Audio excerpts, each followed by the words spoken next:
Hi everybody. जैसा कि पिछले लेक्चर में हम लोग पढ़ लिए थे, प्लेन मिरर पूरा ख़त्म कर लिए थे। तो इस लेक्चर को हम लोग स्फेरिकल मिरर से स्टार्ट करेंगे। हालांकि स्फेरिकल मिरर जो है हमने पढ़ा दिया था, ठीक है। और स्फेरिकल मिरर होता क्या है कि ऐसा मिरर जिसका रिफ्लेक्टिंग सरफेस क्या हो, कर्व्ड हो, ठीक है। जैसे ये हमारे पास एक चम्मच है, यहाँ से हम देखेंगे, यहाँ अगर यहाँ से रिफ्लेक्शन हो रहा है तो इसका सरफेस जो है जहाँ से रिफ्लेक्शन हो रहा है वो कैसा है, कर्व्ड है, ठीक ना।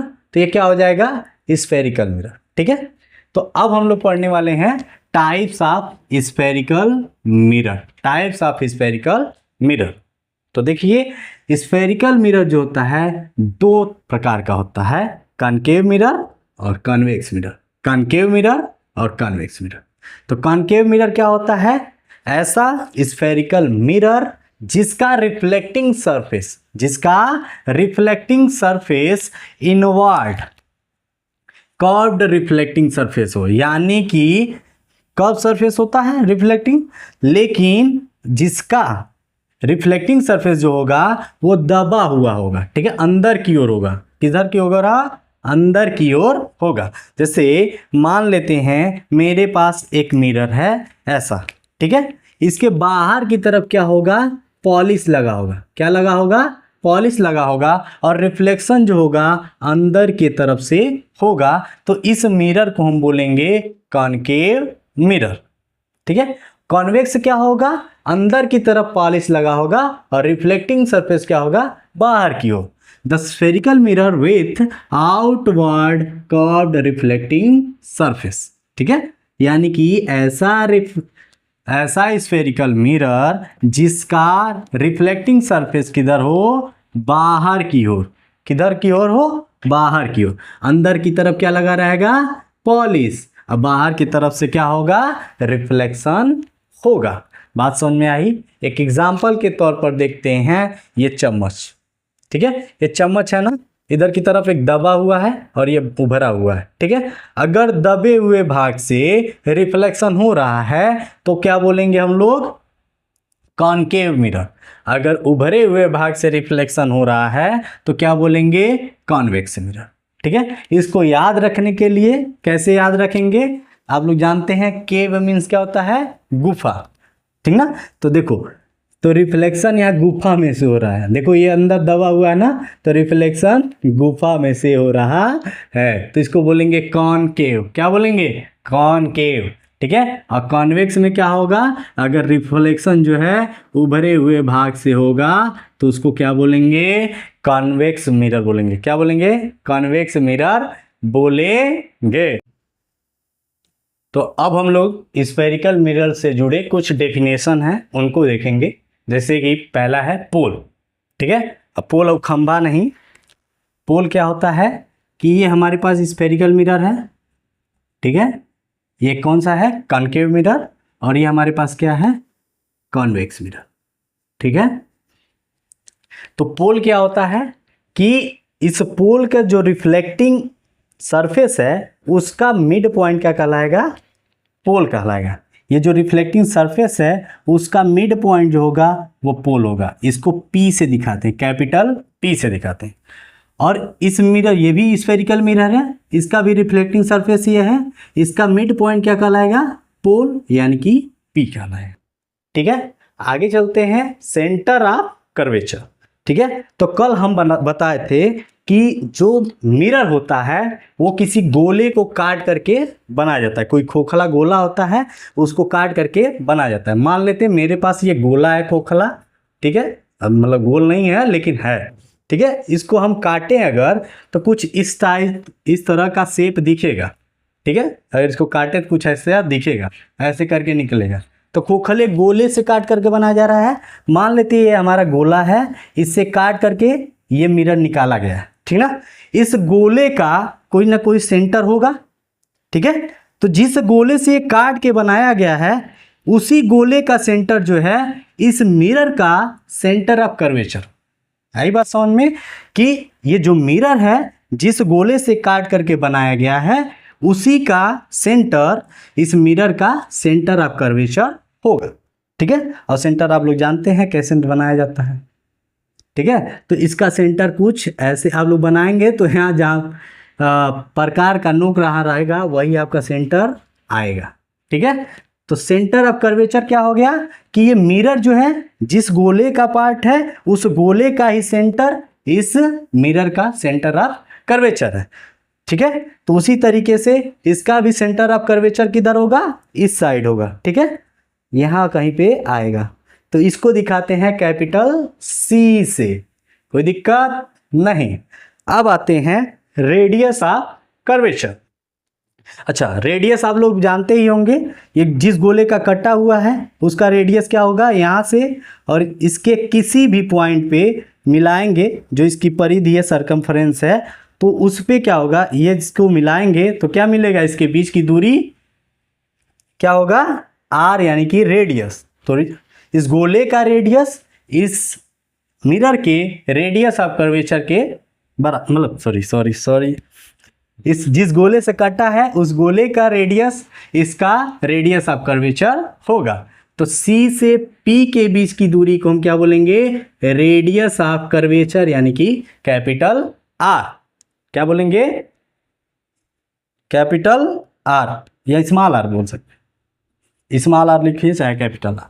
ठीक है, यहाँ पे भी P और C के बीच की दूरी को हम क्या बोलेंगे, रेडियस ऑफ कर्वेचर, यानी कि R। कोई दिक्कत। अब आते हैं प्रिंसिपल एक्सिस।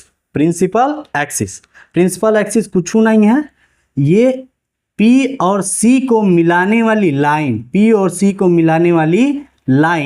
ठीक है, ये इमेजिनरी लाइन होती है। P और C को मिलाने वाली इमेजिनरी लाइन जो होता है वो प्रिंसिपल एक्सिस होता है। जैसे एक हमारे पास लाइन खींच दी है, P और C से मिलती हुई आ रही है, इस लाइन को ही हम क्या बोलेंगे, प्रिंसिपल एक्सिस बोलेंगे। P और C को मिलाने वाली लाइन को हम क्या बोलेंगे, प्रिंसिपल एक्सिस बोलेंगे। उम्मीद है यहाँ तक समझ में आया होगा।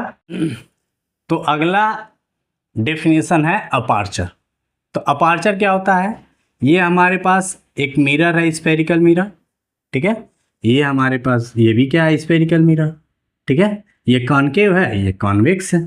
ठीक है, तो अपार्चर क्या होता है, ये जो रिफ्लेक्टिंग सरफेस आप लोग देख रहे हैं, ठीक है, इसी का यहाँ से यहाँ तक की जो दूरी है, यहाँ से यहाँ तक की जो दूरी है उसी को हम क्या बोलेंगे, अपार्चर। ठीक है, इसका भी अपार्चर क्या होगा, यहाँ से यहाँ तक की दूरी को हम क्या बोलेंगे, अपार्चर बोलेंगे। मान लेते हैं ये पॉइंट ए है, ये पॉइंट बी है, ये पॉइंट ए है, ये पॉइंट बी है, तो ए बी क्या हो जाएगा हमारा aperture. The diameter of the reflecting surface of spherical mirror is called its aperture. Diameter of the reflecting surface of spherical mirror is called its aperture. ठीक है, तो अब हम लोग पढ़ेंगे प्रिंसिपल फोकस। तो ध्यान से एक बार समझिएगा, ये हमारे पास क्या है, ये हमारे पास मिरर है। ठीक है, ये बीच वाला पॉइंट क्या होगा, इस रिफ्लेक्टिंग सरफेस का पोल। ठीक है, और C कुछ इधर होगा। ठीक है, तो C और P को मिलाने वाली लाइन जो होती है वो हमारा प्रिंसिपल एक्सिस होता है। क्या होता है, प्रिंसिपल एक्सिस होता है। ठीक है, ये हमारा क्या हो जाएगा, प्रिंसिपल एक्सिस। क्लियर है, तो ये हमारे प्रिंसिपल एक्सिस हो जाएंगे। ठीक है, तो प्रिंसिपल फोकस को पढ़ने के लिए हम लोगों को ध्यान देना है। क्या ध्यान देना है कि कोई भी लाइट रे इस प्रिंसिपल एक्सिस के पैरेलल अगर आ रही है, ठीक है, टकराने के बाद ये वापस जाएगा। जब ये वापस जा रहा है तो प्रिंसिपल एक्सिस को कहीं पे काट रहा है। ठीक है, तो जहां पे काट रहा है उसी पॉइंट को हम बोलेंगे प्रिंसिपल फोकस। क्या बोलेंगे, प्रिंसिपल फोकस। इसको कैपिटल F से दिखाते हैं। तो क्या देखे कि प्रिंसिपल एक्सिस से पैरेलल आने वाली लाइट रेज मिरर पे टकरा करके जब गई तो प्रिंसिपल एक्सिस को कहीं पे काट रही है। तो जहां पे काट रही है उसी को हम क्या बोलेंगे, प्रिंसिपल फोकस। ठीक है, या काटती हुई लगेगी। एक एग्जांपल और लेते हैं। ठीक है, ये किसका प्रिंसिपल फोकस हो गया? कनकेव मिरर का। किसका हो गया? कनकेव मिरर का। अब देखते हैं हम लोग कन्वेक्स मिरर। ठीक है, ध्यान ये रखना है मिरर को बनाते समय आपको कभी उल्टा ऐसे नहीं बनाना है। ठीक है, क्यों नहीं बनाना है? क्योंकि कभी भी ऑब्जेक्ट आपको रखना है वो हमेशा लेफ्ट साइड में रखना है, हमेशा लाइट रेस को लेफ्ट साइड से लेकर के आना है, इसीलिए हम लोग ऐसा फिगर बनाते हैं। ठीक है, तो अभी हमने क्या कहा कि कोई पैरेलल लाइन आएगी, पैरेलल रे आएगा प्रिंसिपल एक्सिस से, ये हमारा पोल होगा, ये सी होगा, ये पूरा प्रिंसिपल एक्सिस है। ठीक है, ध्यान से समझना। ये पैरेलल रे आया, अब ये टकरा करके वापस गया, तो क्या कहीं प्रिंसिपल एक्सिस को काट रहा है? नहीं काट रहा है। ठीक है, और आगे बढ़ाएंगे तो और दूर होता जाएगा, प्रिंसिपल एक्सिस इधर, आई उधर। ठीक है, दूर होता जा रहा है, लेकिन सपने में मिलेगा। ठीक है, आगे इसको अगर हम पीछे बढ़ाने की कोशिश करें तो कहीं ना कहीं पीछे काट रहा है, कहीं ना कहीं पीछे ये प्रिंसिपल एक्सिस को काट रहा है। तो ये इमेजिनरी है, ठीक है, लेकिन काट रहा है। तो जिस पॉइंट पे काटता हुआ लगेगा प्रिंसिपल एक्सिस को, उसी पॉइंट को हम क्या बोलेंगे? Principal focus. तो ये किसका फोकस हो गया भाई? कॉन्वेक्स मिरर का। ठीक है, आई बात समझ में? तो आप लोगों में एक एग्जांपल, मतलब एक क्वेश्चन पूछता है एमसीक्यू में कि किसका प्रिंसिपल फोकस जो है वो मिरर के फ्रंट में होता है, तो आप लोग बताएंगे कॉनकेव मिरर का।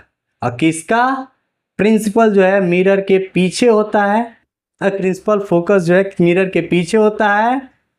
अब हम लोग देखेंगे फोकल लेंथ क्या होता है। फोकल लेंथ क्या होता है? कुछ नहीं होता है, जो प्रिंसिपल फोकस है वो उसके और जो पोल है उसके बीच की दूरी को हम क्या बोलते हैं? Focal length.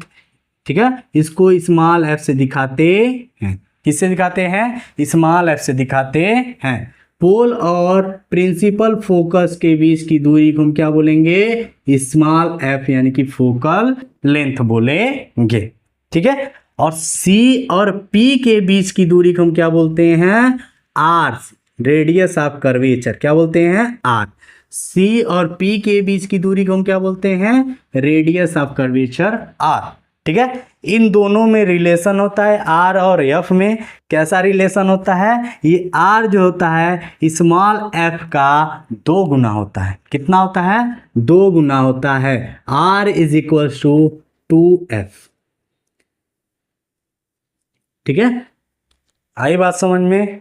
आज के लिए बस इतना ही, बाकी कल।